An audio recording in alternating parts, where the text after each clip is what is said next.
Welcome to our second talk of the evening, and it's the Music and Architecture faculty of the Waynflete Studies. This is going to be a talk by Charlie Baker on impacts on new musical instruments in the early 20th century, focusing specifically on jazz and inspired instruments. Now, Charlie, you won the Humanities Prize last year for this project, which is fantastic. So what are you hoping to study at university? I'm going to study classics next year. Classics, very good. Which university? Here, Oxford University. Oh, that's amazing. Right, Charlie, before we go on for roughly 15 minutes and then we'll open the floor to questions. So, without further ado, take it away, Charlie. Thank you. So I'm talking about new instruments at the start of the 20th century, or if you would like the full title, to what extent did you there you are. And this won't be nearly as conceptually interesting or difficult as the previous talk, I can assure you. Because, well, I'll give you a rundown of what I'll be looking at. When, the first half of the 20th century, plain and simply, where is where things start to get a bit more interesting, I suppose. It's the United States of America, plain and simply. The music I'm looking at takes place almost exclusively in the USA. If any of you know a bit about early jazz, you might, come forth with things about Paris and the European jazz scene, but mostly it all goes on in America, and that's where all the interesting stuff happens. And what will I be looking at? Well, I'll be looking at specific musicians, obviously the instruments, and I'll mostly be looking at jazz music, but there'll be a bit of change away from that as well, because obviously, particularly in the very early 20th century, jazz is the genre that changes the most. So I'll be looking at three instruments. The drum kit, which might surprise you a bit, because the drum kit, certainly to me when I started this, just seemed to be something that was just sort of there. I never really thought about when it came about or who invented it or anything, but it's actually, when I started digging, very important. Then of course, saxophone, I couldn't really pass it up, being a saxophonist myself, and the electric guitar as we get further on into the 20th century. So, first of all, the drum kit. The predecessor to the drum kit, as you'd naturally expect, is percussion. So that's in orchestras, classical percussion, obviously the 20th century coming after the Romantic musical time period, so there's quite an extensive percussion section in the classical orchestra, but also theatrical percussion. So like you might see in West End or Broadway musicals nowadays, there were so-called vaudeville shows that had often quite sort of wacky and interesting percussion devices. And the drum kit was effectively enabled by the invention of the bass drum pedal. So this comes about in New Orleans, obviously sort of one of the heartlands of early jazz. And in New Orleans, brass bands, very popular. In the marching bands, there would be two drums, and we have a source that says this. A bloke remembers in his childhood that in the marching bands there were two drums, a snare drum and a bass drum, and that was it. And you'd have two guys, one playing the bass drum, one playing the snare drum, and that was it. And obviously you can't play both until you get a bass drum pedal, because then you can use your hands and your feet.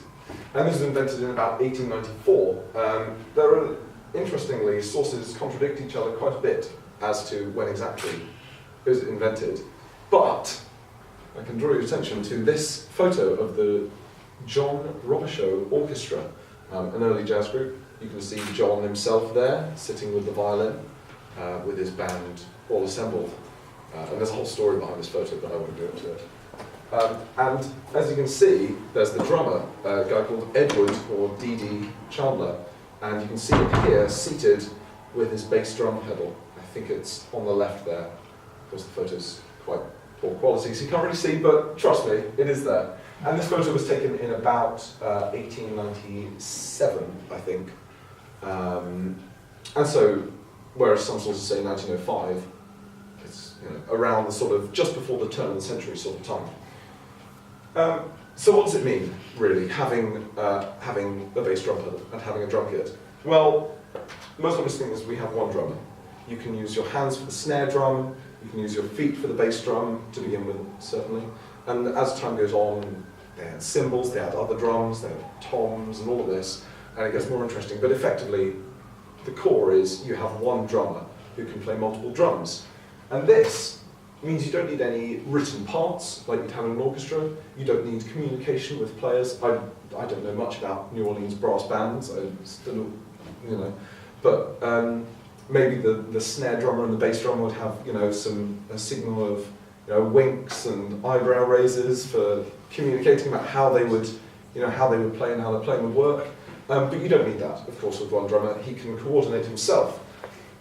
And this means freedom for the drummer. The drummer can do what he wants to keep the beat. He doesn't need to coordinate with anyone else.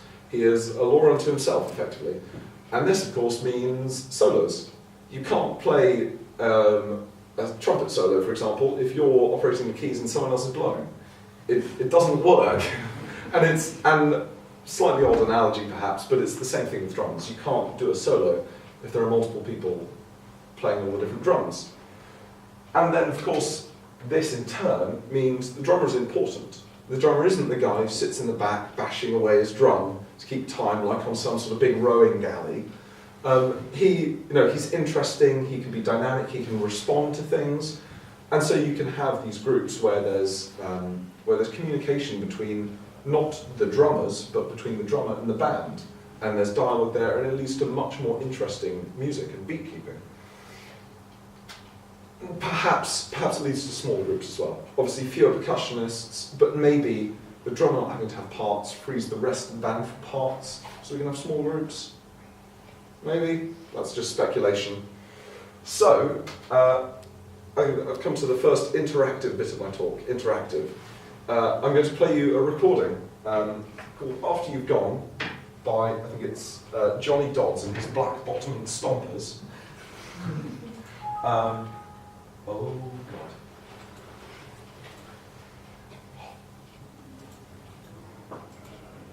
God. Hopefully that'll still work when I come back. But this is a piece, and I will play it to you from about here, because there's an interesting thing. At just before 2 minutes in, everyone here?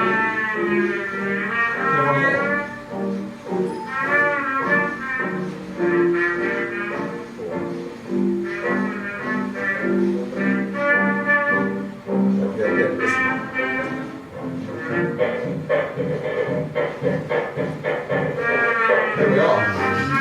And that is, I'm told that is the first,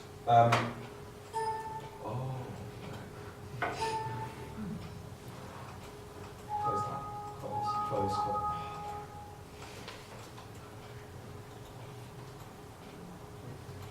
Does anyone know how I fix this? Try to enable it. No, it's not letting me. Oh, there we go. Right. So going back to there, that was, I believe, the first ever recorded drum solo. And that's a little bit later, that's in the 1920s. But still, it illustrates my point that now we have drum solos. But who cares? I mean, yeah, it's great, we have more freedom with the drummers, but does it actually matter? Well, without the drum kit, we have multiple people for drums, you need more space for the people, and realistically, you need more money. A thing I found in my talk is that a lot of this is not just motivated by musical stuff, it's also money, it's cash, because they're musicians, they need to live. So you need to pay more people with multiple drums. You have less freedom, as I've said. It's less exciting. You're not as spontaneous to change, and we have to ask ourselves, what would music be today what would music today be like without drum kits? Obviously, these days we have synthesized drum kits, and you can have computer programs that can do drum kits for you. But basically, all of the 20th century, all the music we have today, popular music, this is of course, would be extremely different without drum kits, probably for the worse. So the saxophone then, patented in 1846 by L6, not the 20th century, I know, but it comes into New Orleans in the brass bands towards the end of the 19th century, and excuse me, and starts to become used by jazz musicians in New Orleans and the area in sort of the 1910s, that sort of time.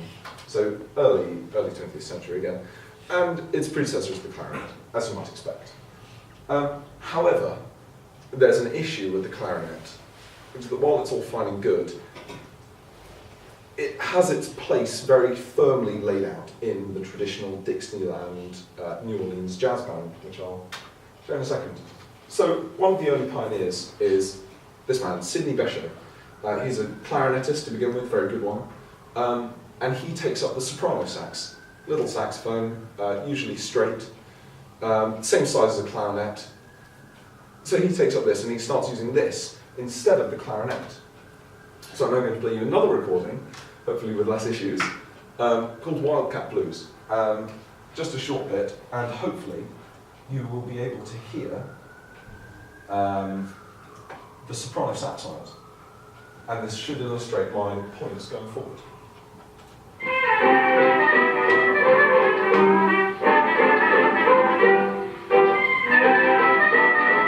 It's the higher voice if you can hear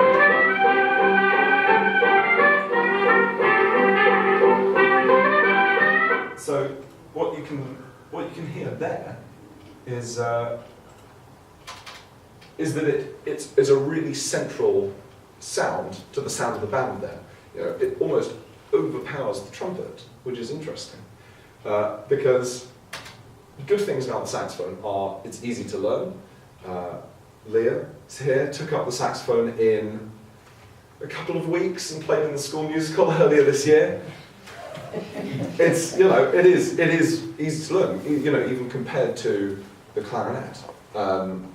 It's got a different sound, it's quite new, it's quite interesting, and it's loud. And the loudness matters because it can compete with the trumpeter. Because in your New Orleans jazz band, you have your bassist, maybe a tuba player, actually. You have a piano, you have your drummer, you have a trombonist, you have your trumpeter, and you have your clarinetist. And the trumpeter takes the tune, and the trumpeter takes the solos. And the clarinetist just has to do high squeaky stuff just to be heard, and usually, you know, does arpeggios and things. But now he can compete with the trumpeter. And this means he can take the tune, he can take a solo, he can do whatever he likes. He's the trumpeter's equal now, the saxophone player. But no one knew how to play it properly. It's not like the trumpet, it's not like the clarinet. There isn't the classical tradition behind the saxophone that there is behind the other instruments. So you get all sorts of sloppy playing coming along, people coming up with all these novelty effects, and it's not great. You know, the saxophone's in a pretty bad state. If you're a band leader and you hire a saxophone, you don't know what you're getting, which is obviously an issue because saxophones are therefore less reliable, and you know they're going to die out if this carries on. So we have to have players to show people how to play the saxophone. And these are by no means the only two, but two of the key ones are Frankie Trumbauer and Coleman Hawkins. This is Frankie Trumbauer here, who played the alto sax, and this is Coleman Hawkins, who played the tenor sax, the lower of the two. So I'll try and quickly play you again two more tunes. Singing the Blues is Frankie Trumbauer. And the important thing with these is to listen to the sound they make. Because you should be able to hear when the saxophone solo starts. He's got a very clear tone. It's very sort of clear and very pure, which is in contrast to what we heard of the soprano sax earlier, where it's quite it's quite rough and harsh, and that's not, you know, and again that adds to the unreliability. Whereas if you've got a refined tone, you've got a smoother tone, you know what you're getting more, and it's more controlled. And equally with Coleman Hawkins, you can hear you've got this sort of this lovely, breathy, powerful and restrained saxophone sound, which isn't. It's not harsh, it's not growly, and it's not the sort of untamed beast that you could have from the lower saxophones. So these two players really teach people how to play the saxophone, and this leads to a very important thing: imitation. Shall we just... Imitation. It's not nice. All right, I'll rush through them. and this is key for a lot of things in jazz music. Saxophone players imitate Frankie Trumbauer and Coleman Hawkins, but also other players imitate saxophone players. So there's a trumpeter, Tommy Turrentine, who said that trumpets are naturally suited to scalar patterns, but saxophones can easily make big melodic leaps of an octave or more. And so the trumpeters started copying the saxophonists and doing these bigger leaps in their solos, where they might not be naturally inclined to. And there's also stuff about drummers imitating tap dancers and pianos and all of this. And basically, any new instrument is going to sort of create waves in the pool that affect everything else. So, powerful saxophones, the big band is what this makes. They can compete with the brass section, and you can have this bigger band. And nothing else had the range, the volume, the different tone, or the price to compete with the saxophones in this respect for making up a whole section of a band. And then the big band in turn brings jazz into the prestigious venues. New York's Carnegie Hall, a really, really world-class concert venue. Benny Goodman and his orchestra play there in 1939, and they play this incredibly famous tune, Sing, Sing, Sing, which I might play at the end if we have time, but I'll skip past it for now. Any use outside jazz, a little bit of classical and orchestral. Sabre Dance by Khachaturian. It's got a saxophone solo in the middle, an alto saxophone solo. So there you are. Again, I can play that at the end if we have time. And also, sort of as we get later into the century, Leroy Anderson, the light music, the Sleigh Ride and all this, he uses just saxophones in the orchestra. Of course, George Gershwin as well, in Rhapsody in Blue has saxophones, but he's more writing jazz for an orchestra. Wind bands, they're an American thing, really. We don't have them so much here. Wind, woodwind, brass and percussion, and they play sort of marching band style pieces. But it mainly affected jazz, the saxophone. It didn't change the musical style of the other genres, effectively. So, electric guitar. Predecessor, the banjo. The banjo. In lots of Louis Armstrong records, you'll hear a banjo in the background. You might not expect it, but you do. The electric guitar was invented about 1930. First documented performance of one is in 1932. And it's loud for obvious reasons, and as we get later on, it becomes cheap, like the early saxophone was, of course. And again, we have why does volume matter? And it's like with the saxophone, but this time the acoustic is great for small settings. So Sing in the Blues, there was with the alto saxophone solo, there was a guitar underneath, and that's fine, because it's quite quiet, but they just can't be heard in a big band, which is the dominant form of jazz in the 30s and 40s. The piano and the guitar can now play the chords or the tune. They can swap between them, each can have more freedom, they can take solos. We have freedom, we have diversity, like with the drum kit again.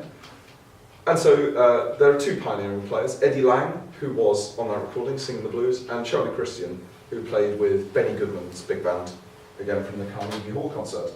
So what happened? Why did the electric guitar become as popular as it did? Because obviously, if you think back to the 50s, the 60s, the 70s, up until basically the rise of the synthesizer in computers, the electric guitar rules music with an iron fist. So how did this happen? How did it sort of replace the jazz band? So it's amplified. It goes as loud as you need, as long as you have power. It's cheap, especially in the 50s, like the early saxophone was. We get rock and roll. Rock and roll comes about. It's loud, it's energetic, and the young people love it, as opposed to the jazz, which, while it was dynamic and it was new, and it still is, there's bebop and things going on, it's older now, and the young people want something else. And we have dancers, and this is where we have money coming in. It's cheaper to do electric guitars than to rent a 30-strong jazz band, so they just get guitars, and that's that. Charlie, speaking about an iron fist, could I be horrible and try and make you summarise in 2 sentences? Sure. So, did they matter? Here we go, on my conclusion slide. Did they matter? Yes. But you have to have these pioneering players, like Bill Haley, as we saw for a second on that slide, who pioneered rock and roll, Frank Trumbauer, Coleman Hawkins, D.D. Chandler, all of these. And they don't revolutionise, they allow players to push the boundaries of their art further. So interestingly, the three Three instruments, the drum kit, the saxophone, and the electric guitar, quite interestingly represent technological, musical, and socio-economic factors individually, and I'll let you think about that yourselves. And so I'll end with a pun that I close my project with, which is that, looking at these overall, as tools for the musicians, they were inspirational, not instrumental. Thank you.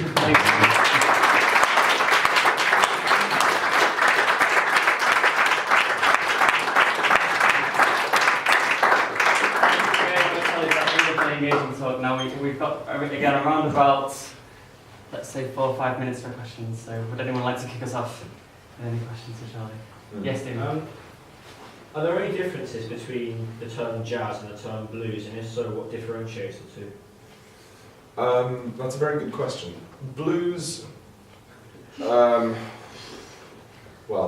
jazz is obviously a form of music of people, just everyday people. It's not done by composers. It's not written by your Wagners of the world. It's written by your average guy in New Orleans. He gets up one morning and he plays the blues. If we're being really technical and specific, as some people are, especially in New Orleans even today, blues is what we call today a 12-bar blues. That is a blues technically, and jazz. You could write a Waynflete on what is jazz. It's one of those things, you know what it is, but you can't define it. It's just so nebulous, and it includes so much music. There you go, Waynflete suggestion for next year as well. Yeah, there you go, that's your title. Any more questions? Yes. In terms of instruments evolving, I was just thinking about the thing that was on everybody's Christmas list this year, which was the P-bone, which is a trombone which cost £99. I mean, the trombone's been dying out for the last 10 or 20 years. Do you think that kind of the evolution of plastic making a trombone will change the fashion of instruments and bring the trombone back in? Perhaps. I think it definitely could bring the trombone back in again with the plastic trumpet, the prompet. It definitely could. It's definitely a trumpet. It definitely could make the trombone more popular, but I don't think it's going to have any effect on music as a whole, because a trombone definitely already has its niche in music. What it does in classical and in jazz. Is that familiar, yes, sir?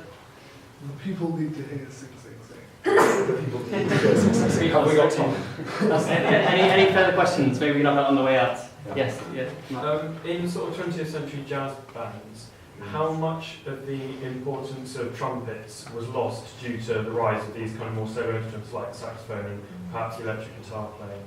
Yeah, quite a great deal actually.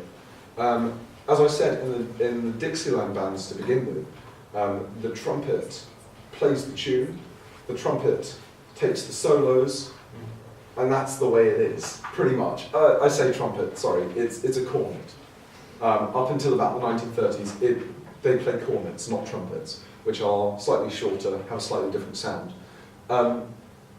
Then we get the saxophone, it can maybe compete with the trumpet, and effectively, as we get later on in jazz, the trumpet becomes less and less important. The trumpet is by no means unimportant in jazz. It's still, very important in big bands and in smaller groups. But, if you think towards sort of the end of the 20th century, with things like, what's his face, Coltrane. You know what I mean? John Coltrane, and things like that. Jazz is much more, certainly it seems to me, saxophone oriented. So and it seems that now saxophone and trumpet are alternatives, definitely alternatives, rather than the trumpet being the dominant instrument. And their roles are very much more sort of merged together rather than being distinct as they were to begin with. Very good, very quick question. Do you think there's a future in physical instruments when the world of software and plugins will recreate pretty much anything? And can you answer that in 2 sentences? Yes, definitely.